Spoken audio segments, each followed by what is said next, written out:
This is VOA News. Reporting by remote, I'm David Byrd. Ugandan President Yoweri Museveni won a decisive re-election victory Saturday, but his main rival, Bobi Wine, has alleged widespread fraud and said citizens should reject the result. AP's Julie Walker reports. Uganda's Electoral Commission said Saturday President Yoweri Museveni won a sixth term. Supporters took to the streets to celebrate, but officials are still struggling to explain how polling results were compiled amid an internet blackout. Challenger Bobi Wine, a singer-turned-lawmaker, calls the results fraudulent. He's holed up in his home, fearful for his life, but spoke publicly Friday. We have certainly won this election, and we've won it by far. General Museveni and his small clique of oppressors are trying yet again to impose themselves on the people of Uganda. But Museveni says not so. This may turn out to be the most cheating-free election since 1962. The top U.S. diplomat to Africa calls the election fundamentally flawed. I'm Julie Walker. By the busload and the plane load, National Guard troops were pouring into Washington, D.C. on Saturday as governors answered the urgent pleas of U.S. defense officials for more troops to help safeguard Washington ahead of the inauguration. Military leaders spent chunks of Thursday evening and Friday calling states in an unprecedented appeal for more Guard troops to help lock down much of the city in the days before President-elect Joe Biden takes the oath of office. Michigan, Virginia, Wisconsin, Pennsylvania, and Washington were among the states that activated their National Guards to strengthen security.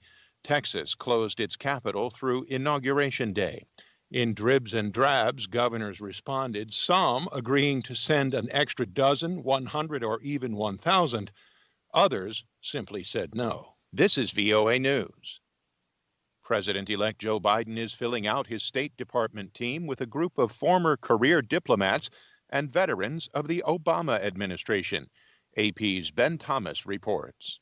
Wendy Sherman is the pick for Deputy Secretary of State, while Victoria Nuland is slotted to be Undersecretary of State for Political Affairs. Those are the second and third highest-ranking posts at the State Department. Sherman led the Obama administration's negotiations leading to the Iran nuclear deal and was also involved in talks with North Korea during President Bill Clinton's second term.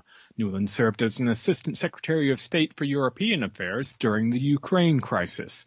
Biden says the team, with Anthony Blinken as Secretary of State, embodies his core belief that America is strongest when it works with its allies. Ben Thomas, Washington. Cities, towns, and villages across France were practically empty Saturday night as residents stayed home and businesses shut to observe a nationwide curfew intended to help stem the spread of the coronavirus. The virus has killed 70,000 people in France, the seventh highest total in the world, and the government is particularly worried by the more transmissible variant first detected in Britain, which now accounts for about 1% of new cases. In addition, beginning Monday, anyone traveling to France from outside the European Union will have to show a negative test result and self-isolate for a week upon arrival. Indian Prime Minister Narendra Modi launched on Saturday one of the world's largest vaccination campaigns. Reuters' Olivia Chan reports. Sanitation worker Manish Kumar became the first person in India to be vaccinated against COVID-19 in the country. Indians won't have a choice between the Oxford University AstraZeneca vaccine and a government-backed homegrown one from Bharat Biotech, whose efficacy is not known. Both are being produced locally. India has reported the highest number of coronavirus infections after the United States. The country wants to vaccinate around 300 million people with 2 doses in the first 6 to 8 months of the year. That's Reuters' Olivia Chan.